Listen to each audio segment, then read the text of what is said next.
नमस्कार जुहार मु गगन कुमार आपण को स्वागत जनाऊँगी जनता एक्सप्रेस रो आजिर खबर। प्रकृतिर प्रकोप काल बैशाखीर तांडव नीलगिरी उपखंड सेथिरु बाद जाई नाही। कुल्डिया हस्ती अभयारण्य देवगिरी एथिरे होईची भीषण भाव में प्रभावित।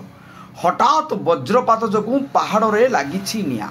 काल बैशाखी प्रभाव देखा देइथिला जा फल प्रबल घड़घड़ी पवन सहित प्रबल वर्षा मध्य होइथिला। सबुठु बड़ कथा होची पंचलिंगेश्वर निकट देवगिरी पहाड़ रे प्रबल जोर रे वज्रपात होइथिला।